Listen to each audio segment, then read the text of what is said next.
The first thing I want to talk about is the ruling of marriage. Is marriage compulsory, or what is the story with it? Brothers and sisters, getting married has 5 cases and 5 rulings. 5. The first case, it's compulsory. You have to. The second case, it's recommended. You don't have to, but better. The third case, it's neither recommended nor disliked. It's neutral. You want to do it, do it. You don't want to, that's fine. The fourth case is it's disliked, recommended not to get married. And the fifth case, it's forbidden to get married. So what are these cases? These scholars, a lot of people don't know this. The cases have been already, this is a past dealt with issue in the books of fiqh and jurisprudence. The marriage is compulsory when you have the means, the financial, physical and mental capacity to get married, and you have a high testosterone level or a temptation level or a lustful level that you fear you're going to fall into haram. You're going to fall into what we call fornication, zina. You're going to go out with a girl and do things, or the other way around. What do I mean by the other way around? A sister.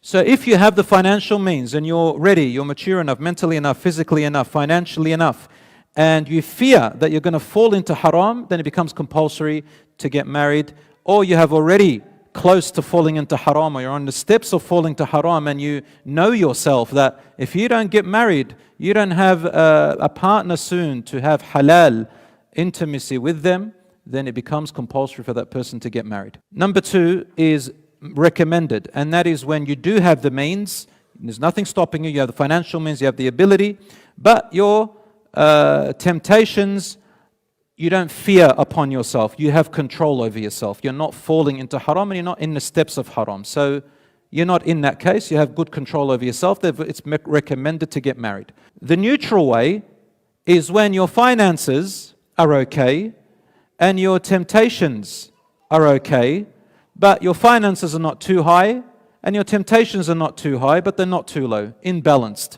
Then for this type of a person, and usually this neutral way is more for older people that really just want a marriage for companionship and some intimacy, but not too much. These people, it's neutral. Everyone knows themselves. The disliked one is when a person does not have enough finances, but can get by day to day, can get by minimum, and their temptations are so low that they know themselves, they fear that they won't be able to satisfy a woman. So in this case, it becomes disliked, but they're not very sure of themselves, it's quite low. And the haram stage is when they are unable to provide for a family, that if they were to get married, they know that they're going to cause oppression. They're going to victimize that lady that they're going to get married. So obviously because the man is responsible for financial provision and protection of the wife, therefore he is unable to provide for her. If he gets married to her, he's going to oppress her, and their temptations are low. So these people, it's haram for them to get married, they should fast.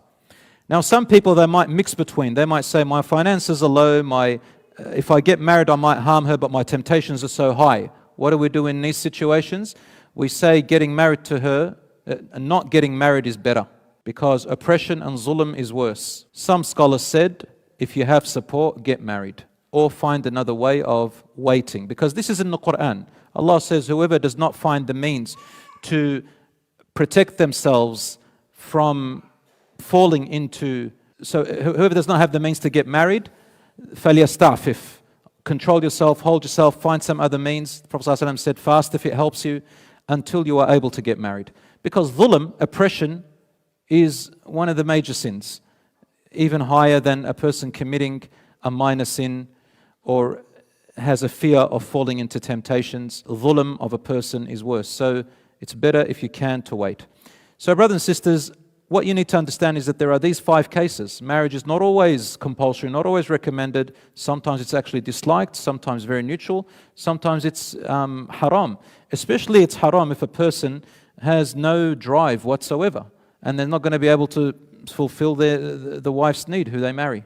Let's say someone who is in the disliked stage, let's say they just want to get married to someone for companionship, but they don't really want to do much. This person has to tell that person they're going to get married to that this is what they're like. So you might be asking, are there men that way? Are there women that way? Yeah.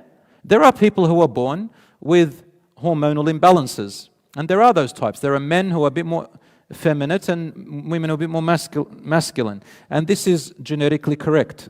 Even in Islam, we know this. So, these are the 5 cases. I hope, inshallah, I'll just leave it at that because that's not the main topic. But inshallah, if you want to research more, there's heaps of that, inshallah, in all the schools of thought. You can look it up, inshallah, from your reputable sources, Islam Web, Islam Q&A, for example, and many other reputable websites. Number 2, brothers and sisters. The second thing I want to talk about is I want to advise you about how to search for a spouse and what are the boundaries and limits in accordance with this. In saying that, I need to talk about the reality of this world as well. For me to sit here and tell you the traditional way, like the way they used to live in the past in Mecca and Medina, is impractical. I'm not going to sit here making life so hard and telling you that you've got to live like them. It would be ideal that there is no communication between men and women who are not related to each other, and the way to get to know her or him is to go straight to the father when you hear about them, and that's the first place you see her and you talk and under supervision and so on and so forth. But in reality, in our life, we have social media, we have the internet. You talk to the young people, teenagers, and if I'm going to sit there and say, don't talk, you can't talk, boy can't talk to girl, girl can't talk to boy, they might say to me, inshallah, but they're going to think, well, it's normal. Boys talk to girls, girls talk, isn't that right? In school, they have group chats in the school. They're all together, they talk. To sit there and say, don't talk, it's not really going to work. That's the reality. Some people may get upset with me and say, why are you saying this? Inshallah, it's better to avoid it, brothers and sisters. But I'm saying in reality, people do talk. So instead of just cutting it off and them doing it behind our backs, let's talk about a solution. Let's talk about employing it. Let's direct them. Let's guide them. The idea with teenagers, if you're a parent, is to discuss with them. Why, daughter? Why, son? What are the fears? What are the ramifications? What are the consequences of chatting with, boys and girls chatting together on the internet and so on? Talk about the fears and ramifications. Let them think. Have a discussion. Because you can't have control over, especially with teenagers, you have less control over them.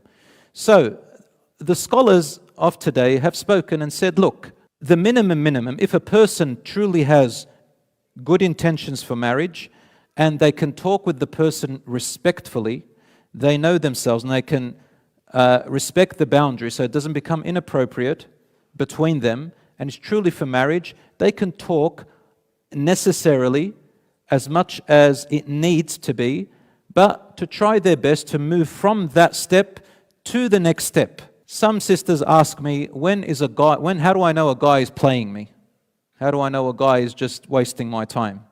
We say, well, there are a few signs. One of the signs is, one person said to me, bro, it's easy. Just tell her to tell him, this is my dad's number, give my dad a call, we'll talk over there. That's the easy way. And that's the way to know if he's serious or not.